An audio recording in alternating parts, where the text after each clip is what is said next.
Hello again, my conscious family. No matter where you are in the world, um, I wish you are having a wonderful time with the ones you love and doing the things um, that increase your good vibes. There is no presentation this time.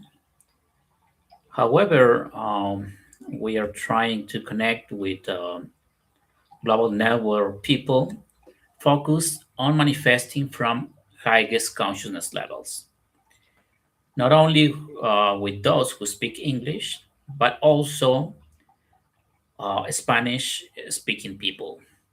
And tonight, in June 14, 2026, we are attempting to become aware of the cosmic energy available in the next lunar cycle, um, the one that begins at today's sunset. As you can hear, it's a rainy sunset, so this weather is very aligned with the astrologic energy that is beginning tonight. I mean, the new moon that marks the beginning of the month of Tammuz in the Kabbalistic calendar and associated with the zodiac sign of Cancer. But before we begin, I want to share something very personal, and is that since I decided to share these topics of Kabbalistic astrology, I have been avoiding speaking about this particular moon cycle, the, the zodiac sign, the Cancer zodiac sign, because I was born under this sign, and because I know very close people, dear people, who share the same sign. And in a certain way, I felt limited by a fear that they will think I am speaking poorly about them, or because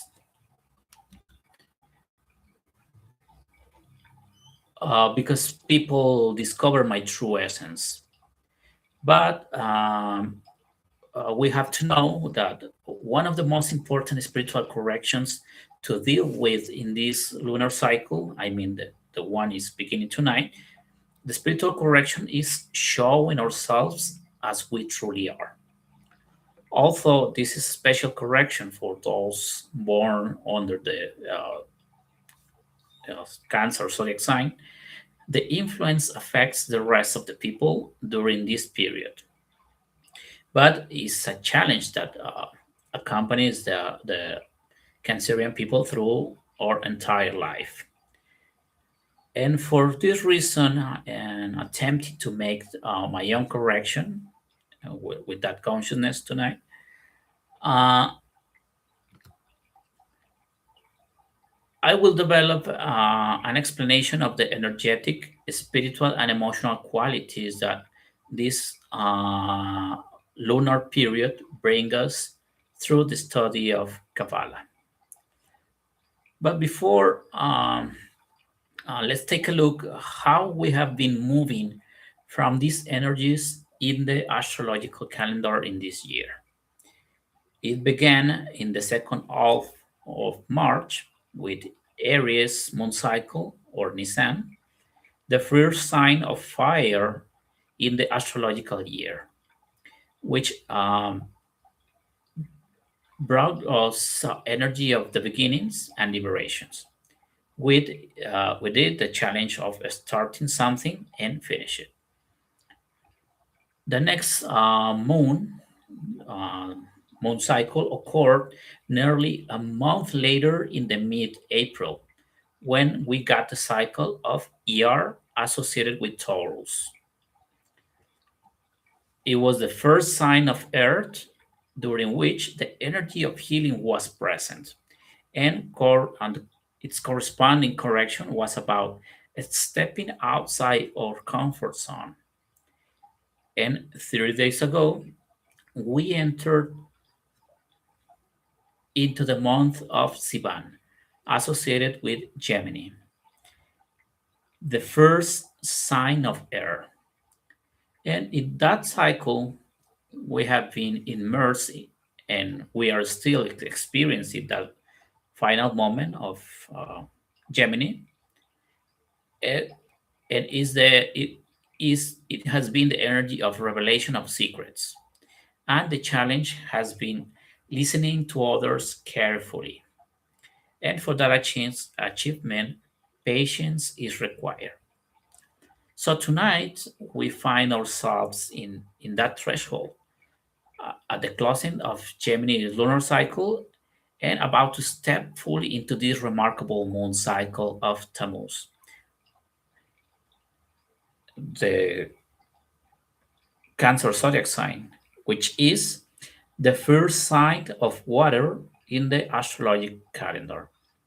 And tonight we seek to become aware of this energy, to channel and work with what is available, and to face the challenge for the next 30 days with greater awareness.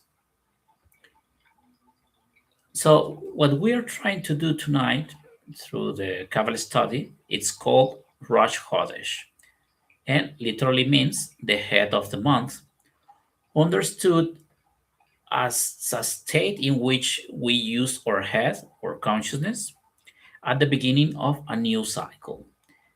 This is a very ancient practice that has been observed by different cultures throughout history.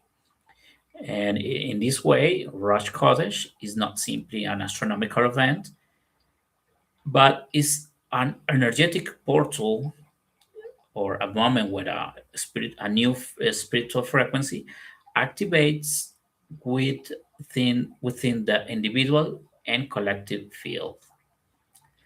So, whether the moon directly influences our behaviors, we have to know that we are, as human species, creatures of shared cycles, not only of individual chronologies. Then, this period begins with the new moon reaches its greatest intensity at the full moon, approximately 15 days from now, and completes itself with the following new moon, which simultaneously marks the end of a new cycle and the beginning of the next one. I'm talking about the month of Leo. But tonight, we are about to get into this cosmic portal known in Kabbalah as Rosh Chodesh Tammuz. In simple terms, the main energy of this cycle invite us to reflect the light we receive. That is, to share authentically who we truly are, what we know, what we feel, and what we steward without expecting anything in return. In other words, this is the beginning of a period to learn to give or learning to love. Because the purpose of this month is to reconnect with our very essence and with the source from which all existence come from. And it's a very complex month carrying a heavy emotional charge, and that's precisely what needs to be fixed or emotions or aligning the emotions. And with this in mind, I want to mention that according to the study of Kabbalah, this month is considered one of the three most negative periods of the year. I mean, the most negative zodiac signs negative in along the year. The other two are Leo and Capricorn. But where this come from? And this come from the commentary of Rabbi Shimon Bar Yochai on the book of Exodus, verse 2.2, where is mentioned that a woman of the tribe of Levi had a son, and seeing how beautiful he was, she hid him for 3 moons. I took this from a translation of the Torah from Hebrew to English. So it's possible that say something different if you read it from another Bible or translation. However, the verse is the same number, Exodus 2.2. But coming back to the interpretation of that verse, the Kabbalistic sages know that during these 3 lunar months, the divine presence becomes concealed. But viewed through a comparative lens, this also corresponds to a couple of important astronomical events that mark the closing of 2 solar cycles. Actually, it's a cycle set up by the move of the Earth around the Sun, and I am talking about the one closest to us occurring during Cancer in the summer solstice around June 21st, when the Sun reaches his highest intensity, and after that, its light begins to wane, and we start having shorter days until the winter solstice around December 21st during Capricorn cycle, when the opposite occurs. The sun reaches its lowest point in the northern hemisphere, and that moment marks the rebirth of the sun,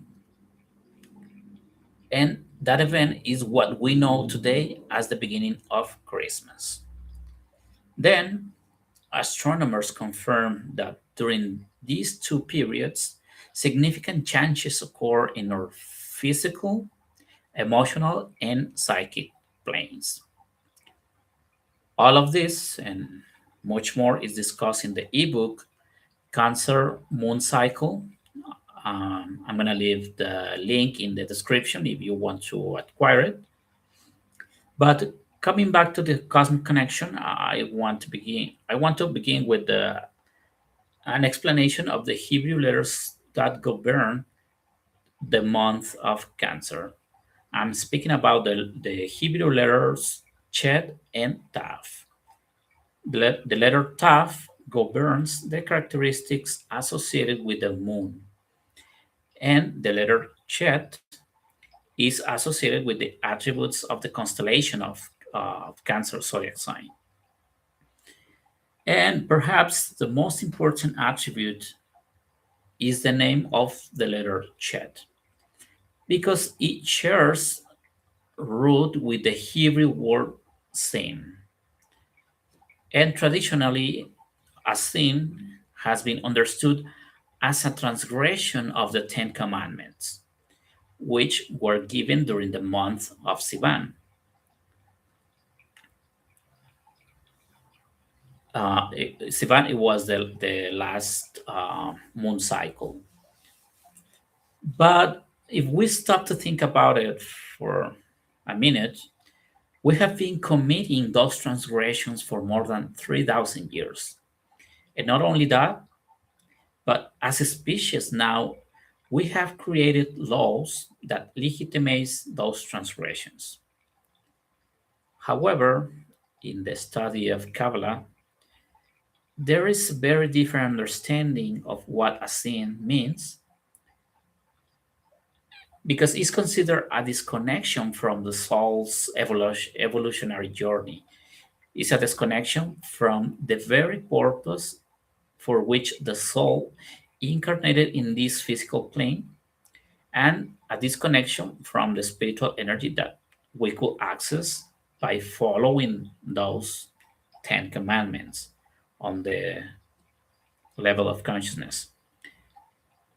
But the way I understand this is through the example of um, electricity at home, where there is a source that provides constant flow of power, but when a short circuit occurs, a tremendous amount of energy is suddenly released. Although that release might appear powerful, it also causes a disruption in the circuits and disconnects from the source. So, in the same way, we are constantly receiving energy from a higher source. And when we commit a transgression, for example, by acting out of Rosh, a great amount of energy might be released. But in that process, we interrupt the flow of spiritual energy. Not only that, but such actions can also create openings or fractures within the soul, making it more vulnerable to influences and energies that are not aligned with its highest purpose.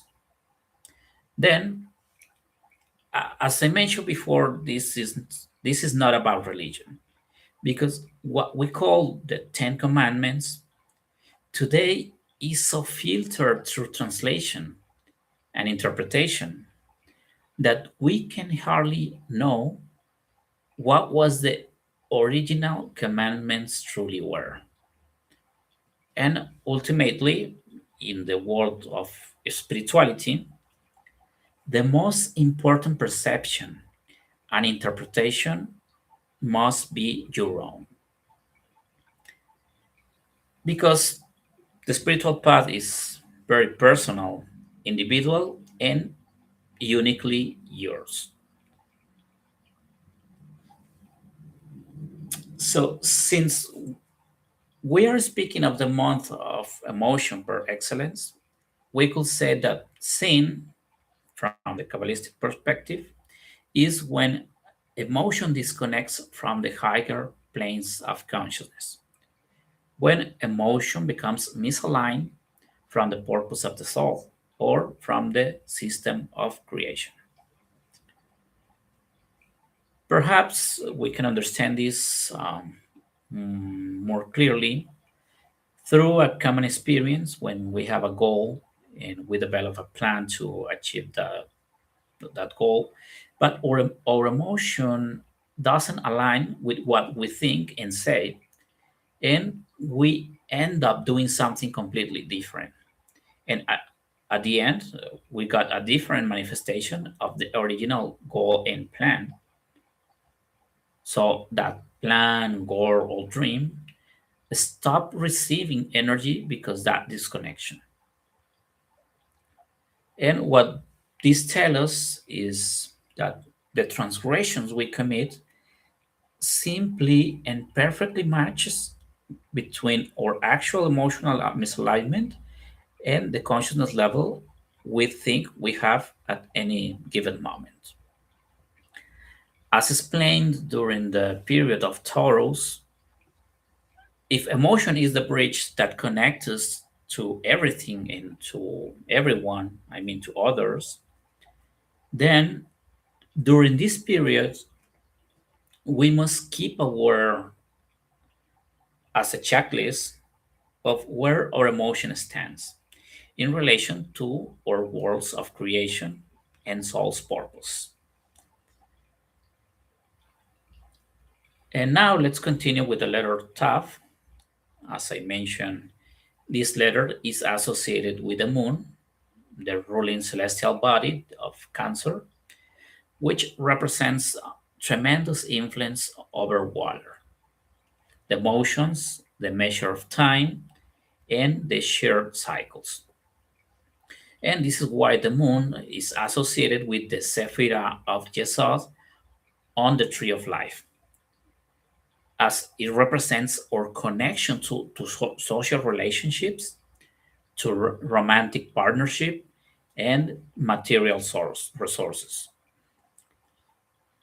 Although the letter Tav holds many other Kabbalistic correspondence, I believe this is the most important relationship with the moon due to its content's influence on emotion, not only during this lunar cycle of Cancer, but throughout every single zodiac sign.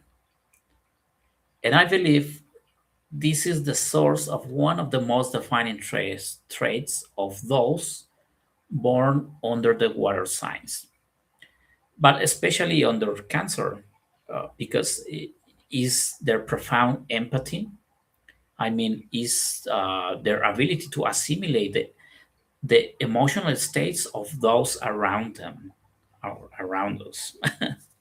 And equally, the way emotional environments affects them more deeply than any other sign.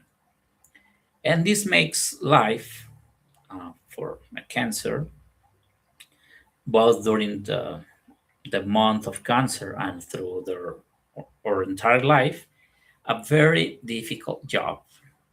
And that's why when someone looks at me as a lucky guy, I simply tell them it's not easy being me. And actually it's not, in the same way that it's not easy, or rather impossible, to be someone else. Because most of the times we only see the final result. We don't see what occurs within a human being, no, or intentions, or thoughts, or emotions, or feelings, or history. Only what is reflected in our physical reality. And with this in mind, the Kabbalistic sages teach that this period, being so intimately linked to the emotional world, demands that we pay close attention to our own emotional disconnections. According to this perspective, these disconnections can generate the conditions that are conducive to the manifestation of emotionally rooted illness. Perhaps the most serious example of this is cancer as a disease. And this resonates deeply with what is established in the Dictionary of um, Emotional Illnesses, which is a companion developed for the study of Germanic New Medicine, published in 2016, which states literally the next. Says cancer, the illness, represents an emotional impact received in solitude or physical isolation some months before the appearance of cancerian cells. So that is, broadly speaking, its origin, the origin of the cancer as a disease. But in the same section uh, of that dictionary, goes on to say that ultimately everything revolves around the same epicenter, realizing that it's correct to be who we are, even if we haven't yet had the opportunity to understand why. And um, this matches deeply within the circle we are studying, I mean, the Kabbalistic study, seeing one of the most important corrections and challenges in this month is um, is the one that the Kabbalistic sages use with the allegory of the hidden face of the moon to tell us that we show ourselves to others. We have to show ourselves to others as we truly are. In other words, revealing that hidden side of the moon. And that makes sense with the explanation of the short circuit, because requires a lot of energy trying to be someone else, creating roles that don't match with our true essence. And another correction and challenge is simply giving. And I believe is the very I believe that the very energy of the sign of Cancer, the zodiac sign of Cancer, help us somehow with this, because in some way it makes us feel that empathy toward others, understanding giving without receiving anything in return as the purest, highest vibration emotion, which is love. And that is why on the tree of life, The emotional world begins with the Sephirah of Chesed, which, which represents precisely love and mercy. And in that way, we give who we truly are. We give we give our essence. It's not about giving money. It's about giving energy, time, understanding, comprehension, patience, maybe a smile, a gesture of kindness, and justice. And if what we give happen to be money, or the only thing to give is money, or doing a favor to someone else, it must carry those same qualities and the consciousness that what we are giving doesn't harm the one who receives it, neither energetically or physically. And also, we must know what we give doesn't originate from us, not because we are the source of it. In reality, it comes from something greater, from the infinite source that sustains all existence. And here appears another of the great Kabbalistic allegories of the lunar uh, cycle of Tammuz, that the moon manifests its greatness only in the same way that it reflects the light of the sun. And in this, the same happens with us. Our true giving doesn't depend on how much we believe we possess, but on how much of the light we receive we are capable of reflecting and sharing with others. So perhaps tonight's lecture is shorter than usual because this is not something that we can fully explain or understood through the intellect alone. The energy of this cycle manifests primarily through emotion. And for that reason, it is something we must feel and experience more than rationalize. And for that reason, my proposal for maintaining this consciousness over the next 30 days is the following. Whenever we encounter something that resonates with the letters Chet and Tav, and we will certainly have many opportunities through the water, the moon, or emotions, or even illnesses, let's make a pause for a few moments and observe what we are feeling. And we can ask ourselves, where do these emotions come from? What gives rise to them? What are my perceptions of reality? What lets me to find myself in emotional toxic environments?